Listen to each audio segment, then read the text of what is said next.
ये है दिल्ली दर्पण।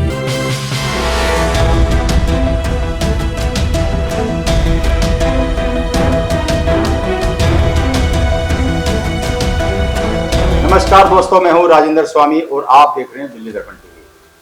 आज दिल्ली नगर निगम उपचुनाव के परिणाम घोषित हो गए हैं और बड़ी कांटे की टक्कर थी। पूरी बीजेपी ने पूरी ताकत लगा दी, केंद्रीय मंत्री, सांसद, मुख्यमंत्री, तो वहीं आम आदमी पार्टी ने भी कोई कसर नहीं छोड़ी। पिछली बार जैसा कि आपको पता है कि इन 12 सीटों में जो चुनाव हुए हैं उनमें 9 बीजेपी के पास थी और 3 सीटें आम आदमी पार्टी के पास थी।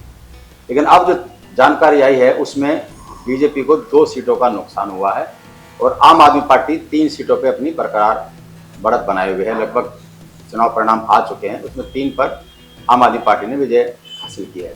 और एक बहुत ही खुशखबरी कांग्रेस के लिए है कि उसकी भी एक सीट पर उसका खाता खुला है और वहीं एक सीट पर जो शोएब इकबाल है, ऑल इंडिया फॉरवर्ड ब्लॉक के उसे उन्होंने टिकट दी थी अपने ही समर्थक को और उसने भी अपना दबदबा बरकरार रखा है और शानदार विजय हासिल कर चांदनी महल सीट से शोएब इकबाल ने फिर साबित कर दिया कि चांदनी महल का जो शेर है वो तो सिर्फ शोएब इकबाल ही है।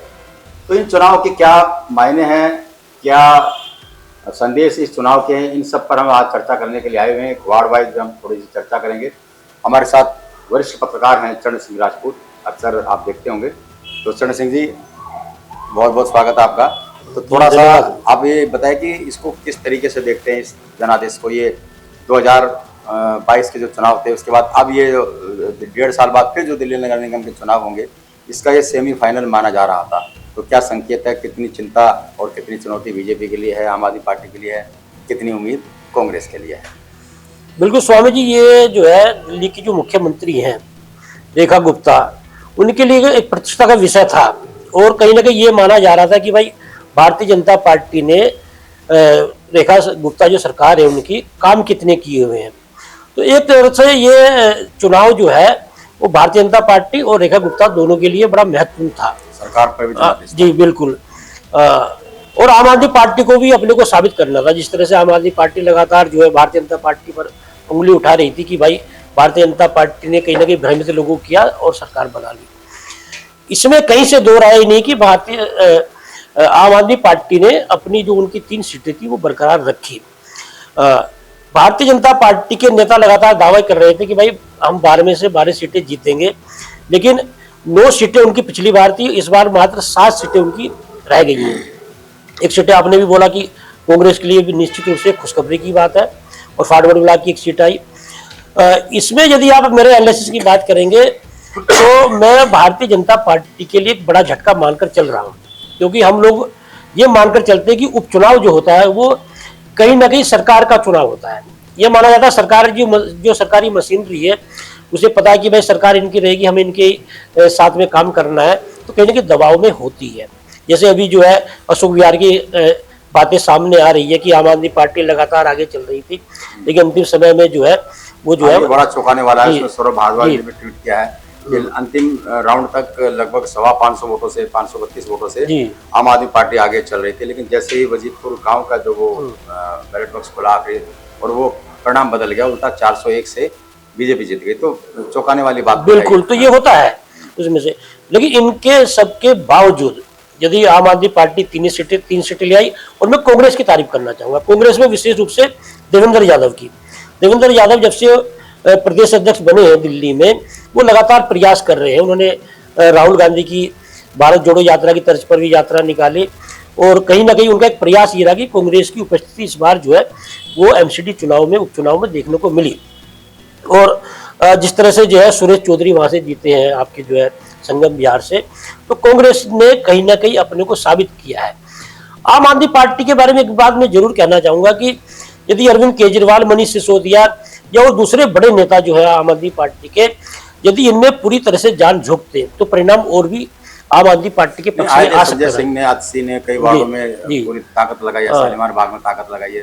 वो जो सबसे ज्यादा एक प्रतिष्ठा का सवाल बना लिया था, क्योंकि शोएब इकबाल वहाँ उन्होंने आम आदमी पार्टी को छोड़ दिए। इधर वजीरपुर के अंदर जो राजेश गुप्ता है, उनके राष्ट्रीय प्रवक्ता है, उन्होंने त्याग पत्र दे दिया था। तो बड़ा साख का सवाल वहाँ बना लिया था आम आदमी पार्टी ने कि चाहे कितनी भी सीटें कुछ भी परिणाम हो जाए, लेकिन वहाँ जो वो ये कह रहे थे कि भाई एक परिवार की जो मोनोपोली दबदबा है शोएब इकबाल के बारे में, कि उसको खत्म करना है और वहाँ से आम आदमी पार्टी को जिताना है। नहीं स्वामी जी, मेरा अपना मानना ये कि जिस तरह से भारतीय जनता पार्टी ने इन चुनावों में, विधानसभा चुनाव में वादे किए, लेकिन कहीं ना कहीं जनता को भ्रमित किया। आपने जो है 2,500 रुपये महिलाओं को देने की बात की, आपने झुग्गी झोपड़ी को बोला भाई जहाँ झुग्गी वही मकान, लेकिन झुग्गी झोपड़ी टूटने लगी। सबसे बड़ा उदाहरण तो इस समय हाल में झंडेवाला मंदिर का है। झंडेवाल ये, हाँ जी बिल्कुल, भारतीय जनता पार्टी जो है वो लगातार मंदिर की बात करेगी। अयोध्या में मंदिर बनवाया तो सारा श्रेय भारतीय जनता पार्टी ने लिया। प्रधानमंत्री जी जो है शिलान्यास में भी जाएंगे, उद्घाटन में जाएंगे, सारा श्रेय लेंगे। लेकिन झंडेवाला मंदिर में जो मंदिर वहाँ जिस तरह से तोड़फोड़ की गई है, तो वहाँ के लोगों का दावा ये है कि भाई 1500 साल पुराना मंदिर, और वो जो बसीकत आजादी से, वो तो ठीक है, हमने भी उसको कवर किया, लेकिन वो क्या चुनाव पर उसका असर रहा क्या, जो परिणाम आ रहे हैं? मैं वही चीज बोल रहा हूँ कि यदि आम आदमी पार्टी, विशेष रूप से जैसे आम आदमी पार्टी का चेहरा अरविंद केजरीवाल माने जाते हैं, भाई हार जीत चलती रहती है, अरविंद केजरीवाल को दिल्ली से गायब नहीं होना चाहिए था। जैसे उन पर लगातार आरोप लग रहे हैं कि साहब पंजाब में जाकर भूमिगत हो गए हैं या पंजाब में उनकी सरकारें मलाई चाट रहे हैं। अरविंद केजरीवाल को जिस तरह से उनका चेहरा आंदोलनकारी के रूप में रहा है, हारने के बाद में लगातार दिल्ली में सक्रिय रहना चाहिए था। तो मेरा मानना यह है कि अरविंद केजरीवाल यदि सक्रिय रहते दिल्ली में तो परिणाम आम आदमी पार्टी के पक्ष में और भी बेहतर होते। मैं थोड़ा इस बात में आपके, मुझे लगता है कि पूरी तरह से ठीक नहीं है ये। खुद मेरे कई आम आदमी पार्टी के बहुत सारे लोगों से मेरी बात हुई थी, जिनका ये कहना था कि केजरीवाल के आने से या न आने से कोई फर्क पड़ने वाला नहीं। जो एक चार्म होता था, जो एक चेहरे का जो चमत्कार होता था केजरीवाल में, वो चमक अब रही नहीं, क्योंकि जिस तरह से बीजेपी ने विधानसभा चुनाव लड़ा, पूरा हिंदुत्व पर लड़ा और एक ठप्पा लग गया था कि ये हिंदू विरोधी हैं, तो कहीं ना कहीं जो पॉश इलाके हैं वहाँ पर जनाधार और घट जाता आम आदमी पार्टी का। आपका कहना, अगर केजरीवाल में आपका कहना ये तक क्यों नहीं, आपका कहना ये कि ये कहीं ना कहीं आम आदमी पार्टी की रणनीति रही है कि अरविंद केजरीवाल को लाना। मैं तो कांग्रेस की भी रणनीति मानूंगा। कांग्रेस की रणनीति ये रही कि अब देखिए, आप हम यहाँ की बात करें, शालीमार बाग जो मुख्यमंत्री का अपना गढ़ क्षेत्र है, वहाँ से सरिता को उन्होंने प्रत्याशी बनाया। सरिता एक बहुत ही अच्छी समझदार है, लेकिन जो उसका बैकग्राउंड है वो एक आम मिडिल क्लास से आता है, यानी निम्न आय वर्ग के उससे आता है। तो यहीं विशाखा रानी जो कांग्रेस ने कैंडिडेट दिया, वो झुग्गी झोंपड़ी से कैंडिडेट दिया और साफ साफ ये कहा कि ये जो है ना चुनाव अभी झुग्गियों के सम्मान का चुनाव है, आपके बीच में आपका उम्मीदवार हमने उतारा, यानी झुग्गी झोंपड़ियों का कैंडिडेट हमने दिया है। और अगर आप अभी भी इसको अगर समर्थन नहीं देंगे तो आने वाले टाइम में कोई भी पार्टी झुग्गियों में कोई अपना प्रत्याशी नहीं उतारेगी। तो मुझे लगता है कांग्रेस ने एक बड़ी रणनीति के तहत काम लिया कि एक जो उसका जो परंपरागत वोट बैंक होता है, वहां से उन्होंने कैंडिडेट उतारे। और आपने देखा कि प्रेस कॉन्फ्रेंस कर करके जिस तरह से कभी वो पर्यावरण पर मास्क लगा करके वो प्रेस कॉन्फ्रेंस कर रहे थे, तो कभी देवेंद्र यादव ने वो मेरा तो मजाक था 2,500 के जो चेक घर घर में जाके बांटे। उन पूरे पॉश इलाकों में, कोठियों में, शालीमार बाग, अशोक विहार में मैंने खुद देखा है, जाकर के एक चेक बांटे थे। उस चेक में 2,500 रुपये लिखा था और उस पर फोटो छपी थी रेखा की, ये तो मेरा मजाक था। तो जो आम आदमी पार्टी की बात ना भी करें, कांग्रेस ने जो जिस रणनीति के साथ चुनाव लड़ा, अपनी बात पहुंचाई और ये कहा कि जो बीजेपी ने जो वादे किए थे उन वादों पर वो खरी नहीं उतरी। और ये कह करके वो पॉश इलाकों से उसने वोट लेने की कोशिश की और झुग्गी झोपड़ियों के वोट ये कह करके लेने की कोशिश की, हमने आपके बीच में आपका उम्मीदवार उतारा, आपको समर्थन देना है, नहीं तो फिर कोई पार्टी बिल्कुल मैं तो बड़ा अच्छा स्ट्रेटेजी लिया, क्योंकि जितने कम संसाधन थे और कार्यकर्ता नहीं थे पहले। मतलब एक टाइम ये था कि कांग्रेस ये कहते थे, कांग्रेस में ये मुकाबला होता था कि हम चुनाव लड़ेंगे, हम चुनाव लड़ेंगे, लेकिन अब की बार था कि तुम लड़ो, यानी कांग्रेस को कैंडिडेट नहीं मिल रहे थे। लेकिन उसके बाद जिस समझदारी से कांग्रेस ने चुनाव लड़ा, परिणाम जो भी रहा हो तो अच्छा। बिल्कुल मैं आपकी बात से सहमत हूँ। और ये कहीं ना कहीं भारतीय जनता पार्टी और आम आदमी पार्टी दोनों के लिए कहीं ना कहीं कांग्रेस आने वाले समय में चुनौती बन सकती है। और जिस तरह से कांग्रेस ने इस उपचुनाव में बढ़त ली है, तो ये कहीं ना कहीं कांग्रेस के लिए खुशखबरी है और आम आदमी पार्टी और बीजेपी के लिए जो है ये सोचने का विषय है कि आने वाले समय में कांग्रेस जो है कहीं इन दोनों पार्टी के लिए दिक्कत खड़ी ना कर दे। जी बिल्कुल। देखिए स्वामी जी, इस समय दिल्ली में जो उपचुनाव हुआ है, एमसीडी उपचुनाव जो हुआ है, ये सारे लोगों की निगाह इस पर इसलिए थी क्योंकि ये माना जा रहा था कि विधानसभा चुनाव के बाद में लंबे समय बाद जब भारतीय जनता पार्टी की सरकार बनी है कि भारतीय जनता पार्टी के कार्यकाल को लोग कैसे देखते हैं और आम आदमी पार्टी जो हारी है फिर आम आदमी पार्टी को किस रूप में देखते हैं। निश्चित रूप से ये चुनाव बड़ा महत्वपूर्ण चुनाव था और इसमें मैं जो है जिस यदि मेरा एनालिसिस में लगातार बोल ही रहा हूँ कि भले 3 सीटें आम आदमी पार्टी ले आई हो उसमें से, लेकिन मैं इन चुनाव में निश्चित रूप से कांग्रेस को जो है वो बढ़त मान के चल रहा हूँ। बिल्कुल बिल्कुल, सरकार के जैसा आपने बताया था, मुख्यमंत्री का वार्ड था, बड़ी संतुष्टिजनक बात है मुख्यमंत्री खुद के लिए कि जो वार्ड उसने 8,000 वोटों के अंतराल से जीता था वो 10,000 से ज्यादा बढ़ गई। इसी तरह जो उसके साथ सीमा से सटा ये जो अशोक विहार वार्ड है, इस वार्ड से जो पिछली बार बीजेपी ने पूनम भारद्वाज जो विधायक बनी है 156 वोटों के अंतराल से बीजेपी ने वो सीट जीत दर्ज की थी, लेकिन वही आंकड़ा बढ़ के 401 पर पहुंच गया। यानी अगर पिछले साल के 2022 के चुनाव से उसमें कंपेयर करें तो बीजेपी ने तो बढ़त बढ़ाई है। हालांकि ये भी ठीक है कि उन्होंने पूरी ताकत लगाई, खुद झुग्गी झोंपड़ी में मुख्यमंत्री नजर आई। इस दोनों वार्ड में मुझे लगता है कि 1 दर्जन से ज़्यादा बार मुख्यमंत्री ने यहाँ दौरा किया होगा, शालीमार बाग में और अशोक विहार वार्ड में। झुग्गी झोंपड़ियों में एक दिन पहले आपने खबरों में देखा कि किस तरह से उज्ज्वला योजना के सिलेंडर दिए गए और गैस चूल्हे दिए गए। 700 करोड़ रुपए की परियोजनाओं का ऐलान किया झुग्गी झोंपड़ियों के। दिल्ली की जो तमाम झुग्गी झोंपड़ियाँ उनमें 700 करोड़ रुपए की लागत से उनके लिए गली नाले खड़ंजे कम्युनिटी सेंटर बनाए जाएंगे। खुद पूनम भारद्वाज ने जो एक बहुत शानदार शौचालय वहाँ पर इंडस्ट्रियल एरिया में बनाया, वो उद्घाटन करना चाहिए था उसका, विधिवत बहुत बड़ा एक उसका क्रेडिट लेने की, लेकिन अब क्योंकि चुनाव था उद्घाटन वो हो नहीं सकता था तो वो उसको जनता के लिए खोल दिया। तो कहीं ना कहीं थोड़ा बहुत फर्क पड़ा होगा उसके बावजूद भी। लेकिन वही बात मैंने कहा कि उस सारे हमारे अशोक विहार वार्ड को अगर हम उसको देखें तो पूरा इंडस्ट्रियल एरिया का झुग्गी बस्ती स्वाभिमान अपार्टमेंट का 8200 वोट वहाँ डाला। पूरी उम्मीद थी कि फेज को उसको कवर कर देगा और एक गाँव एक चाबी जीत की होगी कि फेज 2 कोठियों का फेज 1 वो उसको बराबर कर देगा और गाँव में जो जीत जाएगा वो चुनाव जीत जाएगा। लेकिन इतने तरीके से जीत जाएगा कि जो लास्ट के मोमेंट में जो 550 साढ़े 500 वोटों से लगभग आगे चल रही थी आम आदमी पार्टी और एक राउंड बाकी बचा था और उसमें फिर वो 400 वोट से जीती। बीजेपी ने अपने पूरे तंत्र का इस्तेमाल किया। इस तरह की चर्चाएं हैं। अभी आप देखेंगे तो दोबारा से वही स्वामी जी ये होता ही है। आपने अभी बिहार चुनाव में भी आपने देख लिया, जिसकी सरकार होती है होता है, हाँ होता है, लेकिन ये कि यदि अंतर अधिक है तो उसमें ज्यादा बड़ा खेल नहीं कर पाती कोई भी सरकार होती है।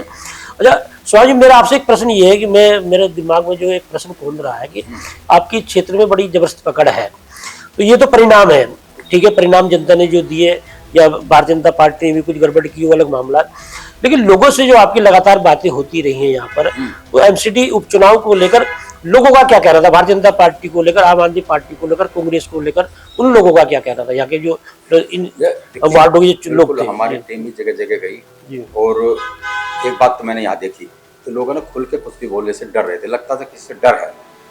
जाहिर सी बात है, डर किससे होगा। आप देखिए कोई भी अपना मत कैमरे के सामने खुल करके नहीं बोल रहा था, लेकिन वो सब के सब जो पिछले आंकड़ों के हिसाब से जो समीकरण जता रहे थे कि जिस तरह से बम्पर वोट पिछली बार भी पड़ा था, अब झुग्गियों में डेमोलिशन हुई उसको लेकर झुग्गी झोंपड़ी में बड़ा गुस्सा था, वो था। कुछ सरकार की भी एंटी इनकम्बेंसी हो ही जाती है, जिस तरह से कांग्रेस ने भी उसको घेरा कि आपने अपने वायदे पूरे नहीं किए। और जब एक कोई भी लोकल, चाहे वो एमपी हो चाहे वो विधायक हो, कोई भी चुनाव जब जीत जाता है तो बहुत सारे कार्यकर्ताओं की उम्मीदें बन जाती, लेकिन तो कुछ ना कुछ हल्का फुल्का असर उस एंटी इनकम्बेंसी का भी रहा होगा। तो कुल मिलाकर के ये लग रहा था कि आम आदमी पार्टी यहाँ अशोक विहार वार्ड से चुनाव शायद जीत सकती है, लेकिन अब ये उल्टा हुआ तो इसको अब क्या कह सकते हैं कि लोगों ने हो सकता है कि ये भी सोचा हो, जैसा कि वो कह भी रहे थे कि ट्रिपल इंजन की सरकार होगी, सांसद भी बीजेपी का, विधायक भी बीजेपी की, और अगर पार्षद भी बीजेपी का होगा तो ज्यादा तेजी और ताकत के साथ काम होंगे। हो सकता है ये थ्योरी भी काम कर गई हो और बात भी ठीक है, आदमी जाएगा तो किस मुंह से जाएगा काम करने के लिए, तो लोग समझदार भी हैं, शायद इस थ्योरी को भी उन्होंने माना। अच्छा स्वामी, एक बहुत बड़ी बात आपने की, लोकतंत्र में ये बात जो है बहुत बड़ी बात मानी जाती है कि लोग डरे हुए थे। ये बात दिल्ली में नहीं ये विभिन्न राज्यों में विभिन्न चुनाव में ये बात खुल के नहीं बोल रहे थे देखने को मिल रही है। हमारी भी टीम भी जो जाती है, हम लोग भी कभी जाते हैं और भी हमारे पत्रकार साथी से बात होती है तो ये बातें लगभग सामने आती है। आपने बहुत चुनाव देखे हैं, दिल्ली के चुनाव भी देखे और भी देखे, तो क्या इस तरह का माहौल किसी और चुनाव में देखने को मिला कि लोग डरे हुए के साथ बोल नहीं पा रहे थे? देखिए, वैसे तो ये लोकल चुनाव होता है, सब लोग एक दूसरे को जान रहे होते हैं, सबको जान रहे होते हैं जी। तो आप तो छोड़िए, और हमने तो पॉश इलाकों में भी देखा जो कट्टर बीजेपी वोटर्स है जी। वो जरूर थोड़ा बहुत बोल रहा था, खुल के आगे बोल रहे थे, लेकिन जो न्यूट्रल हैं, जो वो थोड़ा सा सर्क जाता है, जो विश्लेषण करता है या समझदारी से काम लेता है, वो थोड़ा सा बोलने से हिचक रहे थे। इसी तरह हमने झुग्गी झोंपड़ियों में भी देखा। शालीमार बाग में हमारी टीम गई तो वहाँ बहुत से लोग खुल के बोल भी रहे थे, तो हमने ऐसे वोटरों की भी संख्या बहुत ज़्यादा देखी जो कैमरे पे कुछ भी कहने से बच रहे थे। हालांकि जब थोड़ा सा और उनको खरीदा जाता था तो जैसे हमने पूछा भी क्या ये फैक्टर काम करेगा, इस सीएम ने इतने ज़बरदस्त घोषणाओं का ऐलान किया है, उसका फ़ायदा मिलेगा, तो बहुत सारे लोग कहते नहीं, इन सब चीज़ों से कोई फ़र्क नहीं पड़ता। तो चेहरे का भी चुनाव था, लेकिन चेहरे से ज़्यादा इस समय इस बार पार्टियों का दखल, उनके जो चुनाव लड़ने का तरीका और ये सब चीज़ें इस पर हैवी रही। हालांकि नगर निगम चुनाव में ये फैक्टर कम नहीं, तो चेहरे का चुनाव होता है, तो यहाँ चेहरा था, लेकिन इससे ज़्यादा कहीं पार्टियों की विचारधारा कि एक इंजन की सरकार होगी, मतलब एक ही पार्टी की सरकार होगी तीनों जगह, तो ज़्यादा जिम्मेदारी और जवाबदेही तय हो सकेगी, उनको हम जिम्मेदार ठहरा सकेंगे, उनको पकड़ सकेंगे, इस तरह की चर्चाएं भी थी। तो कुल मिलाकर अब ये तो थी सारी बात। अगर हम थोड़ा सा ना एक वार्ड वाइज भी थोड़ा हम जिक्र करें, जैसे अभी सबसे पहले मुंडका वार्ड के हम देखते हैं, वहाँ निर्दलीय उम्मीदवार थे गजेंद्र दलाल, नगर निगम चुनाव में बाद में वो बीजेपी में शामिल हो गए, और सांसद थे योगेंद्र चंदोलिया, पूरी ताकत उन्होंने लगा दी, लेकिन वहाँ और बीजेपी की सबसे ज़्यादा मजबूत सीट वो मानी जा रही थी मुंडका। अगर हम शालीमार बाग, मुंडका, ग्रेटर कैलाश, इस तरह के जो इलाके हैं वो बीजेपी का ये मान के चल रही थी 4-5 सीटें तो बीजेपी हमेशा जीत ही जाएगी, लेकिन वहाँ पर आम आदमी पार्टी की झाड़ू चल गई।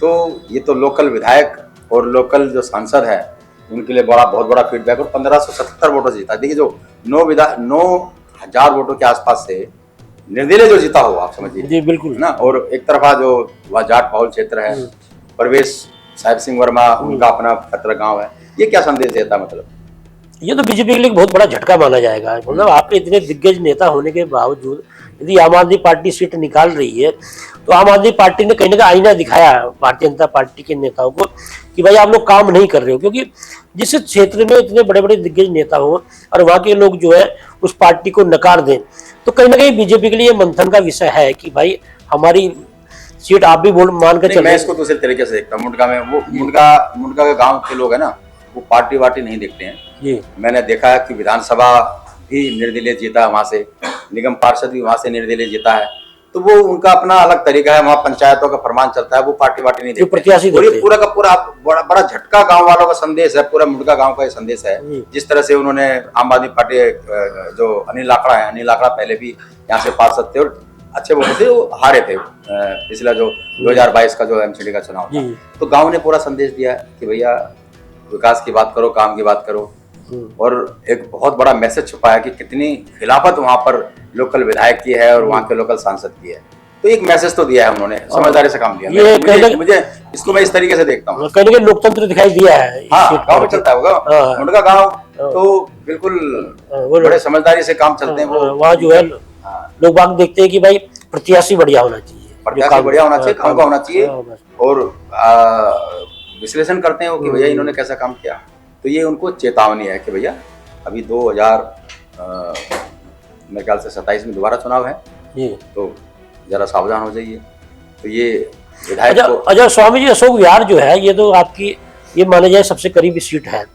अशोक विहार में जो खेल हुआ है ये आपको इसके पीछे क्या लग रहा है, क्या कारण हो सकते हैं, या फिर मतलब किस तरह से जो है इस सीट को एक तरह से भारतीय जनता पार्टी ने कब्जा ही लिया? आपको क्या लग रहा है कि क्या वजह रही होगी और किस तरह से ये सीट कब्जा ही है?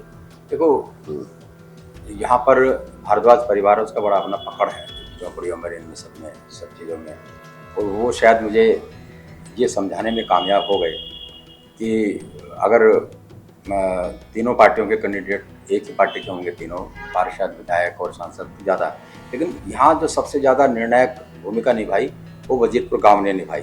और मैं अक्सर अपने पुराने वीडियो अगर दर्शक देखेंगे तो मैं उनसे कहता भी था कि जो अशोक विहार वार्ड में जो जीत की चाबी है वो वजीरपुर गांव के पास है, और वजीरपुर गांव ने करके भी दिखाया। वहाँ बहुत बड़ी चौपाल हुई आम आदमी पार्टी के पक्ष में। वो जो वहाँ राजपूत नेता हैं, निगम पार्षद हैं और गुजर नेता हैं, वो भी उतरे। तो बीजेपी ने भी वहाँ जोर लगाया। और चौपाल के अंदर एक वीडियो बड़ा वायरल हुआ, जिसमें पूनम भारद्वाज इस बात से दुखी नजर आई कि उन्होंने चौपाल में जो है ना गलत लोगों को बैठाया गया। उनका इशारा तो वैसे वो शायद आम आदमी पार्टी के नेताओं की तरफ रहा होगा, लेकिन उसमें एक वीडियो इस तरह की बनी कि जैसे आम आदमी पार्टी को जो सभा हुई थी उसको लेकर के पूनम बड़ी नाराज थी, और खास तौर पर खुला ऐलान किया था गांव में कि अब अगर मैंने वजीरपुर गांव में काम किया है तो आप मुझे वोट देना, वरना वोट नहीं देना। देखिए एक बहुत बड़ी ये हिम्मत के काम है, मतलब आप किसी को इस तरह से चैलेंज कर दें।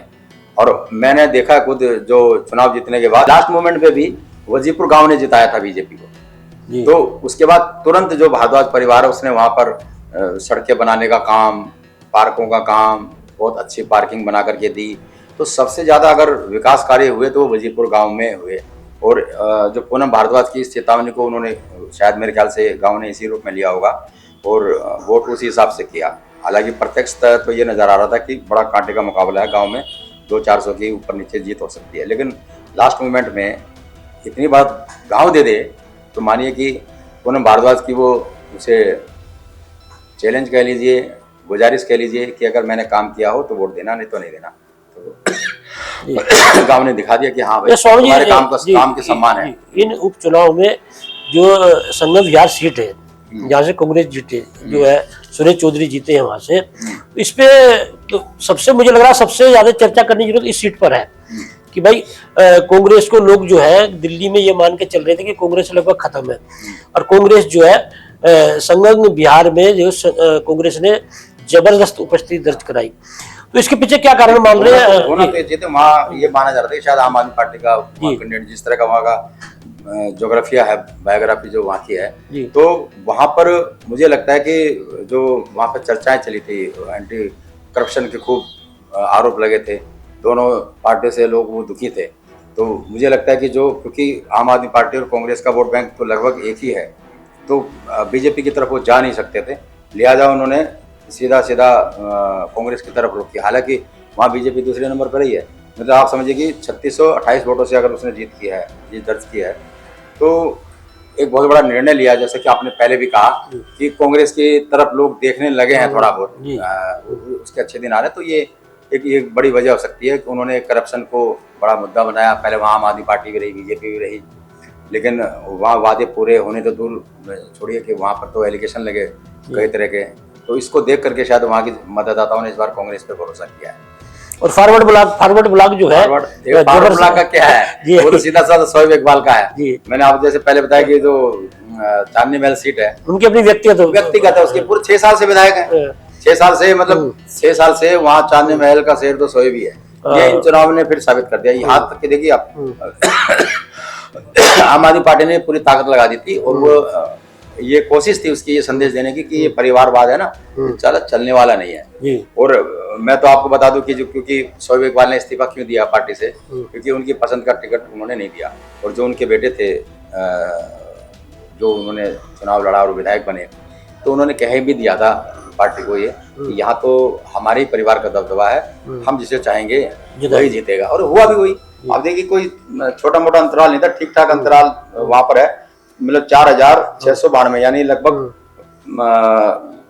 4500 वोटों से जीत जाना वहां पर, और इतना टफ मुकाबला होना, जबकि वहाँ कैंडिडेट तीनों ही अच्छे थे, पर तीनों पढ़े लिखे कैंडिडेट। कांग्रेस ने भी अच्छा कैंडिडेट दिया, लेकिन उसके बावजूद भी अगर वहाँ हार गई आम आदमी पार्टी और शोएब इकबाल का समर्थन, फॉरवर्ड ब्लॉक, शोएब इकबाल ने तो हर पार्टी में, जनशक्ति पार्टी, फॉरवर्ड ब्लॉक, कांग्रेस, आम आदमी पार्टी, बीजेपी को छोड़ करके वो सारी पार्टियों में रहे हैं, और हर पार्टी से उन्होंने जीत दर्ज की। मतलब वो अपनी शर्त पर आमंद रखते थे, बीजेपी के खिलाफ वो इतना कुछ बोलते थे, तो वहां के लोगों को लगता कि हमारा अगर कोई रहनुमा है तो यहाँ शोएब इकबाल ही है।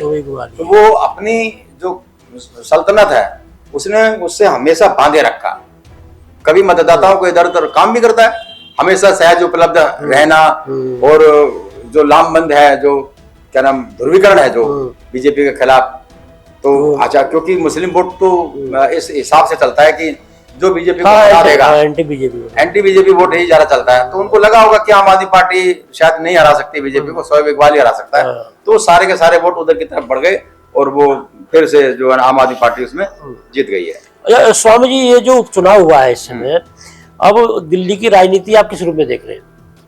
कांग्रेस, आम आदमी पार्टी, बीजेपी ने जो अपना प्रदर्शन किया इन चुनाव में, अब आपको क्या लग रहा है कि आने वाले समय में जो राजनीति होगी, विधानसभा चुनाव जो दिल्ली के होंगे, उसे किस रूप में आप देखें? देखिए, बहुत बड़ा चैलेंज बीजेपी के लिए है। आपने भी बता दिया कि 9 में से 1 सीट घट गई, और बढ़त किन की हुई, तो ये सरकार के जनादेश पर भी है। अब क्योंकि मशीनरी है, सरकार है, दुनिया भर की परियोजनाएं और लुभावने वादे सब किए थे, तो अभी क्योंकि लगभग 8 महीने 10 महीने हुए, 1 साल हो जाएगा अभी थोड़े दिनों में रेखा सरकार को, 28 साल बाद अगर वो सत्ता में आई है, तो इतने बड़े बड़े वादे उन्होंने किए थे, तो पब्लिक ये सोच रही है कि अभी इतने ज़्यादा उम्मीद करना अभी जल्दबाजी होगी, क्योंकि जिस तरह की अब बीजेपी अक्सर वो कहती रही है कि जो आम आदमी पार्टी ने जो गड्ढे खोदे हुए थे, यानी जिस कंगाली में उन्हें छोड़ा था, पहले उसको ठीक करना जरूरी है और एक एक वादे हम पूरे करेंगे, तो वो सारे वादे अभी पूरे हो जाएं, 5-4 महीने में पूरे हो जाएं, तो जनता को लगता है कि अभी थोड़ा सा और वक्त बीजेपी को देना चाहिए। अभी अब 1 साल के बाद फिर वो इस बात की तुलना होगी कि आम आदमी पार्टी, कांग्रेस और बीजेपी वो कहाँ खड़ी है। हालांकि सवाल बीजेपी से उठेंगे, बिल्कुल। अब मैं तो देख रहा हूँ कि जितने भी वादे थे, एक इन सब की बात छोड़ भी दें, आवारा पशु, खुद रेखा गुप्ता मैदान में उतर करके और वो अपने शालीमार बाग के अंदर वो घूमती थी, आवारा पशु वही है, सारे के सारे वही है, कहीं नहीं जा रहे हैं। कूड़े से आजादी का एक मुहिम चलाई, अगस्त क्रांति की बात देख लीजिए, अगस्त क्रांति चलाई कि भाई दिल्ली को कूड़ा मुक्त बनाना है, कहाँ कूड़ा मुक्त, ऐसी कैसी है। जमुना में नकली घाट बनाना पड़ गया, खूब आम आदमी पार्टी ने पोल खोली, उसमें बड़ी फजीयत हुई, तो इतने ज्यादा वादे बीजेपी ने कर दिए हैं, उन वादों को पूरा करना बीजेपी के लिए आसान नहीं है। और अगर ऐसा हुआ तो ये समझिए कि एंटी इनकम्बेंसी, मतलब जो खुद आम आदमी पार्टी, कांग्रेस, विपक्षी जितने भी कहते हैं, इंडिया गठबंधन के जो दल वो भी कहते हैं कि बीजेपी को काम करना नहीं आता, विकास करना नहीं आता, केवल वो हिंदू मुस्लिम करती है, ध्रुवीकरण करती है, डर दिखा कर वोट लेती है। और अब ये बीजेपी के लिए सचमुच में बहुत बड़ी चुनौती है कि जो वादे उन्होंने पूरे कर दिए, 2500 रुपये महिलाओं के खाते में, झुग्गी झोंपड़ियों के लिए, और ये सब के सब वादे पूरे करना कोई आसान काम नहीं है। और अगर ये नहीं हुए तो समझिए कि हो सकता है बीजेपी का जो रिकॉर्ड रहा है, देखिए आप गुजरात के अंदर मुख्यमंत्री बदल गया, पता नहीं लगता था। दिल्ली में जब इससे पहले वो सरकार थी बीजेपी की, 5 साल में 3 मुख्यमंत्री बदल दिए, साहिब सिंह वर्मा थे, उसके बाद सुषमा स्वराज आई। मतलब आप ये कहना चाह रहे हैं कि कुछ भी यदि काम नहीं हुआ दिल्ली में तो दिल्ली का मुख्यमंत्री बदला जा सकता है। हाँ, मुख्यमंत्री ये आप बड़ी बात बोल रहे हैं कि रेखा गुप्ता को जो है काम करके दिखाना होगा, यदि नहीं दिखाया तो भारतीय जनता पार्टी मुख्यमंत्री भी बदल सकती है। कर भी नहीं देखा, लेकिन जो मंत्रिमंडल है अभी अंदर खाते फ्लॉप, रेखा गुप्ता को फ्लॉप साबित करने की कोशिश है खुद पार्टी, विदिन पार्टी हो रही है। जी बिल्कुल। तो इतने सारे वादे और अगर वो पूरे ना हो पाए तो फिर बीजेपी को तो एंटी इनकम्बेंसी दूर करने का एक ही तरीका है, सीएम बदल दो। यदि एक कल्पना कर लीजिए, यदि सीएम बदला जाता है दिल्ली में तो फिर किसे मान के चल रहे हैं आप?